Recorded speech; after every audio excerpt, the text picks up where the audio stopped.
Welcome and thank you for joining us today for a Land Services SA webinar on Easements in Plans Part 1. This is a pre-recorded session with a live Q&A session at the end of this presentation. We ask you to kindly hold all your questions until the allocated time where one of our subject matter experts will be able to assist. Land Services SA is committed to providing an excellent customer experience. One way we continue to deliver value to the industry is through our industry education program, where we produce a range of helpful educational materials, hold regular webinars, and host industry events. Our industry education program addresses key topics or frequently asked questions to ensure you remain up to date with contemporary practices. We want to help set you up for success and believe helping with industry education will help reduce the volume of requisitions, meaning a quicker and more seamless experience for your clients. Land Services SA's subject matter experts assist in delivering our industry education program, utilising their years of experience and respected place in the industry. This webinar was prepared by Steve Andrews, a senior plan examiner with over 40 years of experience. Steve was involved with the creation of both the new textual diagram sheet format and the plan presentation requirements. This webinar is part 1 of 2, and we'll be looking at some of the easement rules, including the title is the authority for easements.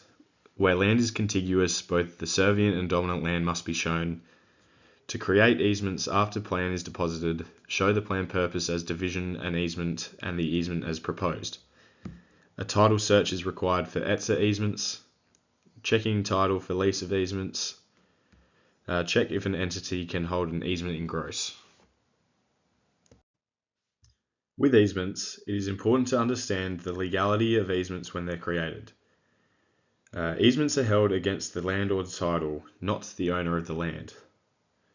In the example on this slide, Fred has created a free and unrestricted right-of-way to use some of his friend John's land marked A, so he can access the River Murray. This has worked well for many years. However, Fred has since died and his land has been sold and bought by the developer. The developer divides the land into 10 allotments, and now all the titles for the 10 allotments have legal access to the River Murray on John's land by the free and unrestricted right-of-way marked A. John cannot do anything about this as all 10 owners of the new allotments have a legal access over the land marked A. The title is the authority for all existing easements, not the plan. The plan is only correct at the time of deposit. There can be changes to easements after the plan is deposited. This includes easements created or varied by a file plan, or easements that can be extinguished by the lodgement of a dealing. There can also be easements of limited duration, created by a lease that will only be shown on the title, not the plan. The plan is not updated after it has been deposited.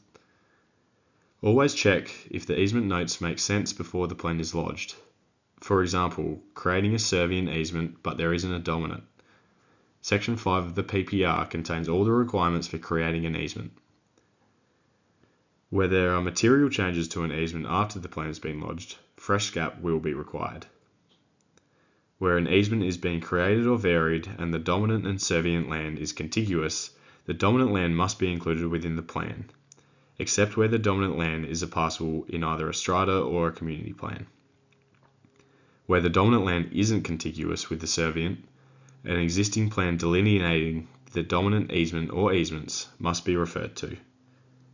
With the combination of land-burdened identifier and in favour of columns can only contain one field with multiple entries, for example 2, 3, 5 or A, B, C.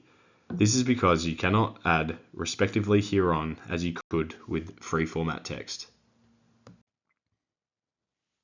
You can allow for the creation of an easement in a deposited plan after the plan is deposited by including the easement on the plan diagram. Updating the plan purpose to division and easement, showing the easement status as proposed, and including the annotation easement A does not form part of the division. The easement will not be created at the time the plan is deposited, but can be created when the appropriate dealing is lodged and approved. The rules that pertain to the Real Property Act easements are the same rules that apply to Crown Land easements. Servient easements over exactly the same land should show the same identifier, irrespective if they have different creation dealings. Otherwise, the same portion of land may show multiple identifiers that clutters the plan. When creating or varying an easement and the dominant land is not contiguous, the easement is not required to be shown on the plan diagram, but must be referred to in the easement details. Where the plan delineating the dominant land has other portions with the same easement, the parcel identifier must be added to the land burdened to uniquely identify the easement. In this case study of a division plan, D85699 is creating allotments 1 and 2, which have a dominant easement over A in allotment 12 delineated on F45689. Because allotments 1 and 2 are physically separated from easement A in allotment 12, A does not need to be shown on D85699. As file plan 45689 has other portions of land with the same easement identifier, the easement can only be uniquely identified by adding the parcel identifier to the land burdened. These are the short form easements as listed in section 5.8.2 of the PPR. Short form easements can be used to create deposited, filed, or community plan easements. Tables 5.7, 5.8, and 5.9 in the PPR show how these short form easements can be held when the easement status is new, proposed, existing, extinguished, or varied.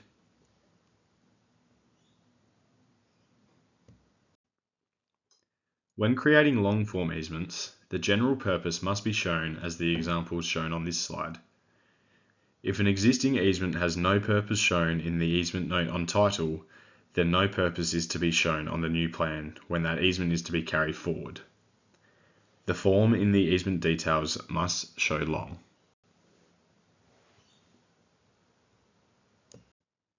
Dominant authority names for existing private easements must be shown only where the name exists in the easement clause on the title, and that name appears in the dominant authority decision table for easements as shown. Existing easements to the Minister for Infrastructure are not updated unless the easement is to be varied or extinguished. Then the current name South Australian Water Corporation must be used. This is because the dealing that varies or extinguishes the easement will have a consent form from the South Australian Water Corporation, not the Minister for Infrastructure, so the plan must reflect this.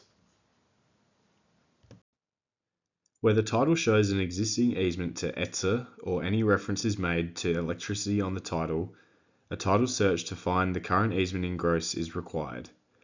The plan must show the current name of the electricity entity. This can be done by viewing the creation dealing shown on the title for the easement to find the easement in gross title that issued when the easement was created.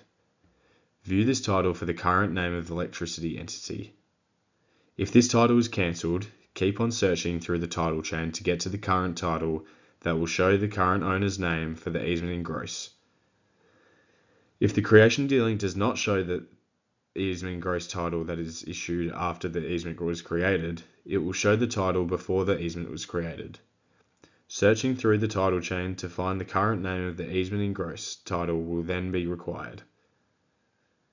If the creation dealing is not available, then a search back through the titles to find the title just before the easement was created will be required. This title will have an endorsement showing the easement in gross title that is issued for the easement. Once again, if that title is cancelled, a search will be required through the title chain to find the current name of the easement in gross title. The plan is then updated with the current electricity entity name.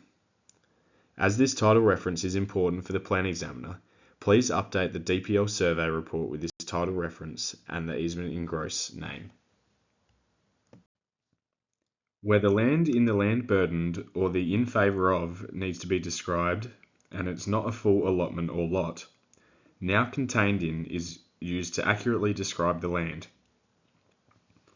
Where it's over the whole of an allotment or lot, do not show now contained in, show the allotment number. In this case study, they are using now contained in to accurately describe the land that no longer requires an easement over A, so it is being extinguished. In this case, 107 in D45689 now contained in 1, which is that portion marked by dots. Where an easement is to be limited in height, the category column in the easement details must refer to with limitations. Height limits for easements must be shown in a schedule on the diagram sheet or by cross-section or a combination of both. The lower and upper limits, where applicable, must be shown on the plan. Height limits shown must refer to the Australian Height Datum, AHD. Where there is uncertainty as to where the RL height is, e.g., does it go above, below, or through an existing structure, either a cross-section or an annotation such as the RL 116.20 meters AHD exists above carport unit sub 2 must be shown. This case study shows the height limitation schedule that is shown on the diagram sheet. Always check the title for endorsements to see if there are existing lease of easements shown with the prefix dealing GU. They are to be shown on the plan in accordance with the dealing that created it, being the GU dealing. Where the dealing doesn't show any data, a certification must be added showing how the data was derived. This certification can be for data or certified plans. In the easement details, the category for these easements are easements with limitations. Where these easements have been omitted from the plan will have to be updated, but fresh SCAP won't be required. This list shows entities that can hold an easement in gross title. The complete list is shown in section 5.58 of the PPR.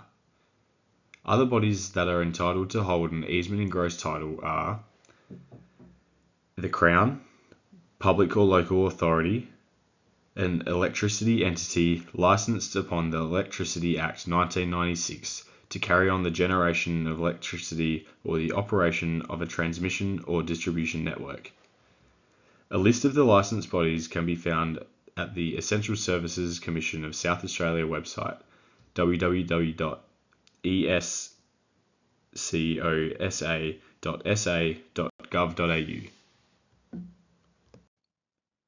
Easements referring to Section 9 of the Natural Gas Authority Act 1967 protect the Moomba, Adelaide and Katnook gas pipelines and their infrastructure. These statutory easements will be shown on titles in conjunction with a private easement to a gas or pipeline authority also shown on the same title. The position of the private easement is fixed by data and may be in a similar position to the statutory easement. Both easements must be shown in the easement details. Firstly, the private easement created by a granting document, e.g. the one with the T602385. Secondly, the statutory easement created by Section 9 of the Natural Gas Authority Act 1967. The physical position of the statutory easement may or may not be defined by a survey, in which case, if the easement has been defined by survey, then the position must be shown on the diagram and an identifier shown in the easement details. However, if the easement has not been defined by survey, then the position of the statutory easement is not shown on the diagram and the identifier shown in the easement details must show position not defined. Where the position of the easement hasn't been defined, Epic Energy is contacted and they provide details on which allotment or allotments does this easement need to be carried forward onto. In this case study, the title for the land that is being divided into allotments 1 and 2 currently indicates the existence of both private and statutory easements, although the position of the statutory easement has not been defined. Epic Energy has been contacted and they have indicated that the easement should only be carried forward over allotment 1. Therefore, the easements are only carried forward onto that allotment 1. For a summary of some of the key points that we've touched on. CT authority for easements. Always check the title for easements as the title is the authority for all existing easements, not the plan. Contiguous land. Where an easement is being created or varied and the dominant and servient land is contiguous, the dominant land must be included within the plan except where the dominant land is a parcel in either a strata or community plan. To create easements after deposit, you can allow for the creation of an easement in a deposited plan after the plan is deposited by including the easement on the plan diagram, updating the plan purpose to division and easement, and showing the status as proposed. LSSA easements. Where the title shows an existing easement to LSSA, a title search to find the current easement in gross is required. The plan must show the current name of the electrical entity. Lease of easements. Always check the title for endorsements to see if there are existing lease of easements shown with a dealing prefix GU. Easements in gross. Check section 5.58 of the PPR to see if an entity can hold an easement in gross title. Land Services SA's website has a range of educational and support materials to assist you in your day-to-day work. Our Industry Education Hub is a great place to start. This can be found by clicking Industry Education Hub on the homepage of LSSA's website. A copy of today's webinar will be published on the Industry Education Hub, together with recording of previously held webinars. That concludes the recorded webinar section. Thanks for listening. Please remain online for the live Q&A session with our subject matter experts.